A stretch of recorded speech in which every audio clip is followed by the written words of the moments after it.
డిండికి నీళ్లు కావాలంటారు. డిండికి నీళ్లు కావాలంటే నేను కూడా మాట్లాడా, క్యాబినెట్ మీటింగ్ లో మాట్లాడా. సార్ ఒకసారి నల్గొండ వాళ్ళ మాటలినే మనము ఈ పాలమూరు రంగారెడ్డి జూరాల నుంచి కిందికి తీసుకొని పోయినాం. మళ్ళీ అదే మిత్రులు మా డిండికి నీళ్లు కావాలంటున్నారు. శ్రీశైలం సోర్స్ గా ఒక లిఫ్ట్ పెట్టుకోమని చెప్పండి వాళ్ళకు.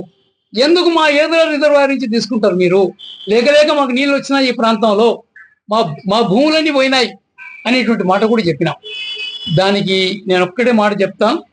ఇప్పుడు డిండికి నీళ్ళు ఇవ్వాలన్నా కూడా మీకు మీకు ఈ ఏదుల రిజర్వాయర్ కన్నా ఒట్టెం రిజర్వాయర్ చాలా పెద్దది, చాలా పెద్దది.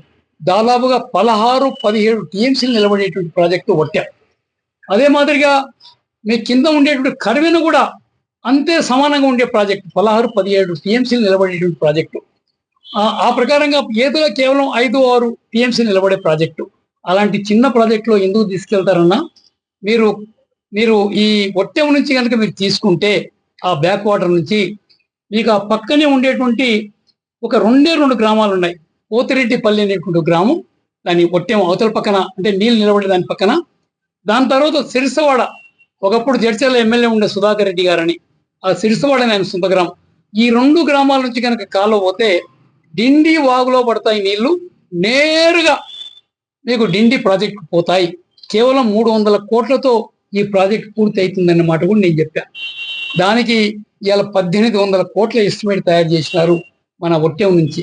కాలువ అటు తిప్పి ఇటు తిప్పి ఇటు తిప్పి ఇటు తిప్పి తీసుకొని, అంటే మన ఏదుల నుంచి మీకు ఒట్టెం నుంచి తీసుకొని పోతే 300 కోట్లలో అయిపోతుంటారు 2 గ్రామాల నుంచి కనుక తీసుకొని పోతే. కానీ ఇవాళ ఏదుల నుంచి తీసుకొని పోతున్నారు 1800 కోట్ల ఎస్టిమేట్ చేసినారు.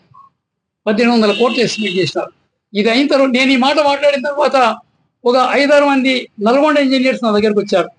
చిన్న నీ ఒట్లా నీ విట్లా, నువ్వు చాలా నిజాయితీ పడు, నీ చాలా గొప్పవాడివి, ఇలా ఈ ప్రాజెక్టు ఇట్లా కనుక అయితేనే అవుతుంది, లేకపోతే కాదన్నా, దానికి అడ్డం వేయకండి అన్నా. వాళ్ళు ఎంత తెలివైన వాళ్ళు చూడండి. ఎంబడే గ్రహించి ఎవడు దీనికి అడ్డం మాట్లాడుతున్నాడు, ఎవడు దీనికి వ్యతిరేకంగా మాట్లాడుతున్నాడు, వాళ్ళని ఎట్లా మేనేజ్ చేసుకోవాలి.